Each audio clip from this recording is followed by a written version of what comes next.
മനോവൈഭവത്തെക്കുറിച്ചും ഭൗതിക വൈഭവത്തെക്കുറിച്ചും ഇതൊക്കെ പ്രകടമാക്കുന്ന സമയത്ത് ഇന്നെനിക്കൊരു പക്ഷേ സൗകര്യങ്ങൾ കുറവായിരിക്കാം, പക്ഷെ നാളെ സമൂഹത്തിൽ നിന്ന് കിട്ടുന്ന ആദരവ്, സമൂഹത്തിൽ കിട്ടുന്ന സ്ഥാനം, ഇതൊക്കെ നമുക്ക് ആ ഒരു സമയത്തുണ്ടാക്കുന്ന സംതൃപ്തി, അതിന് തുല്യമായിട്ട് ലോകത്തിലൊന്നും നമുക്ക് വില കൊടുത്ത് വാങ്ങിക്കാൻ പറ്റില്ല.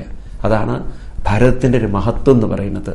എത്രയോ മഹാന്മാരായിട്ടുള്ള ആളുകൾ വെറും കൗപീനമെടുത്തുകൊണ്ട് ഉന്നതമായ ആധ്യാത്മിക തത്വങ്ങൾ പറഞ്ഞ് എല്ലാ ആളുകളുടെയും നമസ്കാരം ഏറ്റുവാങ്ങിയ സംസ്കാരമാണ് ഭാരതം. എത്രയോ മഹാന്മാര് ഗാന്ധിജി ഉടുത്ത വസ്ത്രം നോക്കുകയാണെങ്കിൽ വെറും ഒരു തോർത്തുണ്ട് കൊടുത്തുകൊണ്ട്, നമ്മുടെ ഭാഷയിൽ പറഞ്ഞാൽ തോർത്തു കൊടുത്തുകൊണ്ട് ലോകം മുഴുവൻ സഞ്ചരിച്ചുകൊണ്ട് ആദരവ് പിടിച്ചു പറ്റി. അടുത്ത കാലത്ത് അമേരിക്കൻ പ്രസിഡന്റ് ഒബാമയോട് ചോദിക്കേണ്ടായി, നിങ്ങൾക്ക് ഏറ്റവും വിശിഷ്ടനായ ഒരു വ്യക്തിയുടെ കൂടെ ഡിന്നർ കഴിക്കാൻ ഭാഗ്യം കിട്ടിയാൽ നിങ്ങൾ ആരെയാണ് തിരഞ്ഞെടുക്കുക?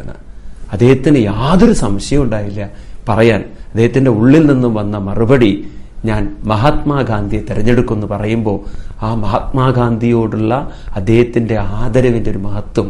അതുപോലെ തന്നെ അടുത്ത കാലത്ത് വിശുദ്ധയായി പ്രഖ്യാപിച്ച മദർ തെരേസയോട് ഒരിക്കൽ കൽക്കട്ടയിൽ വെച്ച് ഇന്റർവ്യൂ ചെയ്യുന്ന സമയത്ത് ചോദിച്ചു, ആരിൽ നിന്നാണ് അമ്മയ്ക്ക് ഇത്ര പ്രചോദനം കിട്ടിയതെന്ന് എന്ന് ചോദിച്ചപ്പോൾ ആ അമ്മയ്ക്ക് പറയാൻ യാതൊരു മടിയും ഉണ്ടായിരുന്നില്ല, എനിക്ക് പ്രചോദനം തന്നത് മഹാത്മാഗാന്ധിയാണെന്ന്.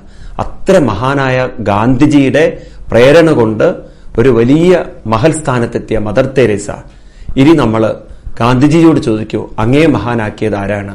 അദ്ദേഹത്തിന് പറയാനുള്ളത് എന്റെ കൈകളിലിരിക്കുന്ന ഗീതാമാതാവാണ്. ഗീതാമാതാവിൽ നിന്നും പ്രചോദനം ഉൾക്കൊണ്ട് ഞാൻ ജീവിതത്തെ മാറ്റിയെടുത്തപ്പോഴാണ് ലോകം എന്നെ മഹാത്മാഗാന്ധി എന്ന് വിളിക്കാൻ തുടങ്ങിയത്. അത്തരത്തിലുള്ള ഒരു മഹാത്മാഗാന്ധിയുടെ പ്രചോദനം അത് നമുക്കും ഉൾക്കൊള്ളേണ്ടതില്ലേ? അങ്ങനെയുള്ളൊരു മഹത്വരമാർന്ന സംസ്കാരമുള്ള നമ്മുടെ ഈ നാട്ടില് അവര് പറഞ്ഞ കാര്യങ്ങളൊന്നും പറഞ്ഞു തരാതെ ഗാന്ധിജിയുടെ ചിത്രം വെച്ച് പൂജിക്കും. ഗാന്ധിജിയുടെ ചിത്രം ഗവൺമെന്റ് ഓഫീസിൽ വെച്ച് പൂജിക്കും. പക്ഷെ ഗാന്ധിജി കൊണ്ടു നടന്ന ഗീതയെക്കുറിച്ച് പറയാൻ തയ്യാറാവില്ല. ഗാന്ധിജിക്ക് പ്രചോദനം കൊടുത്ത ഗീതയുടെ മഹത്വം പറഞ്ഞു കൊടുക്കില്ല. അങ്ങനെയൊക്കെ ചില ദൗർബല്യ സംസ്കാരങ്ങളാണെന്ന് നമ്മൾ കാണുന്നത്. ഏതായാലും രക്ഷിതാക്കളും അതുപോലെ തന്നെ സമൂഹവും നല്ല സത്സംഗങ്ങളിലേക്ക് കുട്ടികളെ കൊണ്ടുവരണം. ഇതിലേക്കൊക്കെ അവർ ഇൻവോൾവ് ചെയ്യിക്കണം. അവർ വഴിതെറ്റിപ്പോവാനുള്ള സാഹചര്യങ്ങളൊക്കെ വളരെ കൂടുതലാണ്.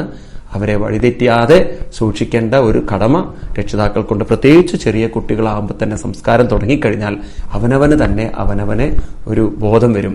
ഞാൻ വഴിതെറ്റിപ്പോയാൽ എൻ്റെ അച്ഛനമ്മമാര് കഷ്ടപ്പെടുന്നത്, അതുപോലെ അവസാനം തന്നോട് ജനങ്ങൾ കാണിക്കുന്ന ഒരു അവജ്ഞ, ഇതിനെയൊക്കെ അഭിമുഖീകരിക്കാൻ എനിക്ക് കഴിയുമോ?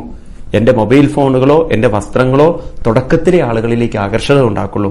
അവസാനം ആകർഷിക്കുന്നത് എന്റെ സംസ്കാരത്തിലേക്കായിരിക്കും.